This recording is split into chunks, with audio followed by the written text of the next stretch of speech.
Welcome to the Handyman Pros Radio Show, home improvement and maintenance tips from the pros. Welcome to the Handyman Pros Radio Show Action Edition, where we feature an actionable tip that you can use today. And I'm looking at Larry right now. Larry, what's been going on? Well, you poor soul. It's a terrible way to start the day off looking at me. Anyway, boy, it's don't a topic it's a topic for another show, a complete show. Anyway, we'll get my wife in here and she'll talk about that.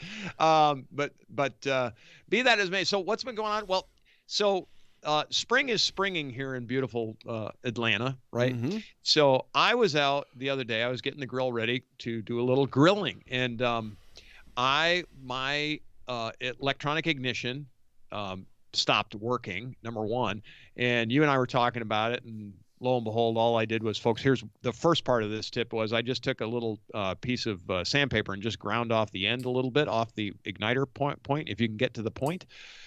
Voila, that fixed that one up, started working. But you brought up a different topic about how you had started having to light some pilot lights. Yeah. So I was at a customer of mine that they for whatever reason, I can't remember exactly what it was, but they had to have the gas turned off, and they didn't.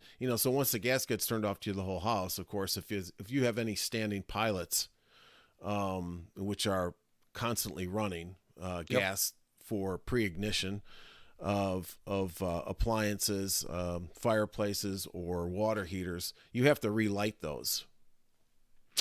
And lo and behold, a lot of people don't know how to do that. Right. Yep. So it's kind of old technology. Some of it is, some of it there. isn't. It does cost. These are standing pilots. They're always on. There's a little flame going all the time.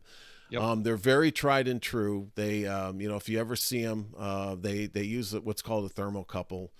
And the pilot hits this thing, and it creates a little bit of electrical charge, and it opens up the gas valve. So if the pilot's out, the gas doesn't keep flowing. Right.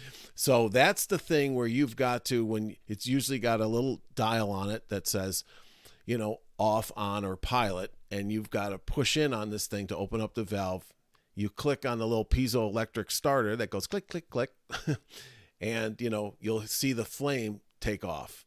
And you've got to hold that thing for a couple of seconds, probably 15 to 20 seconds, so that it hits that thermocouple. And now you can take your finger off of it, and the thermocouple says, "Okay, I've got a light. I'm going to keep the gas valve open." Right. Or if you have really old technology, which I still see it. I mean, my camper's still this way. You have to actually light it with a match or a long thing. Yeah. Yeah. I use a long grill lighter for this particular one, but you still have to hold that button in, and you have to actually hear gas running out. One of the tips that I give on that is make sure that there actually is gas running out. So for whatever reason, and mostly this is in the camper again, but when I leave the camper for an extended period of time, I turn the gas off at the propane bottles, right? Because I don't really want, gas running just in case. Who knows? It's a giant blah, blah, blah. So you turn it off. Well, through time, the gas actually runs out of those lines. Exactly. And so what happens is that you can put your lighter up. In my case, you put a lighter up there, and it'll actually almost, I don't want to say it'll blow the lighter out, but you'll see the flame moving, but it won't ignite. Well, that's because it's purging the line of air. Actually, it's air that's coming out. So sometimes you have to wait. Right, camper, up to 5 minutes in some of if your house, it depends on how far away. It depends how far away it is. Yep. From the gas itself. So it takes 2 or 3 minutes in the camper, just because it's from the front to the back, the very back of the camper. It's 26 feet of line, so it's 26 feet of line, and that's, believe it or not, takes a couple minutes for it on that tiny pilot light hole to purge all that air out. And there's really no way that I've figured out how to do it faster. Maybe that's just me, but I just be patient and just wait. That's all you can do. That's all you can do. But I think that that it's one of those things where you should know how to do this, because if anything happens, especially like your hot water heater. Now I just lit a couple of fireplaces, and it's already March or whatever, but hot water heaters will have a standing pilot. Now, newer tech, ones. No, even new ones.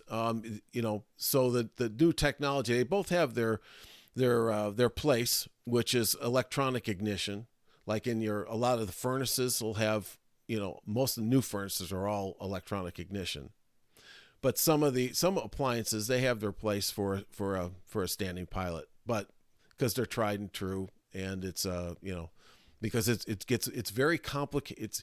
You have to have kind of a computerized board in a place like electronic ignition, because you're gonna we did a segment on this when I replaced my electronic board in my furnace that actually controls the whole sequence of this, so that it knows that when it's going click click click, if there's no gas coming out, it stops.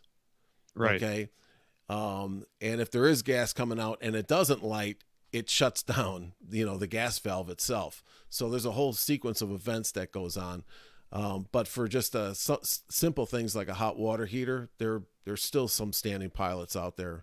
So anyways, that was what I wanted to bring to the forefront here, is to, be able to say, it's relatively easy. There is a little bit of a sequence to do it, and the reason why. But I got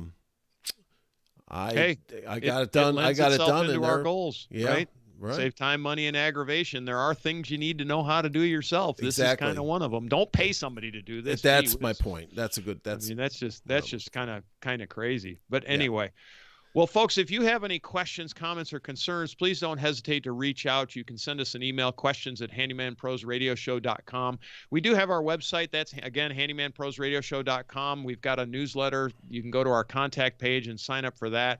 We are on Facebook as well, @Handyman Pros. Johnny, we're getting close to 700. Wow. Keep it rolling. Yeah, so we're getting lots of good input from the Facebook page, or Facebook pages, because we also go through a few others and look at that. But folks, if you like the show too, tell your friends and neighbors, send them a link. We really appreciate it. We're trying to grow our audience. We always like to get more, but it's little tips like these that again, we're trying to help save you time, money, and aggravation on your home maintenance and repair.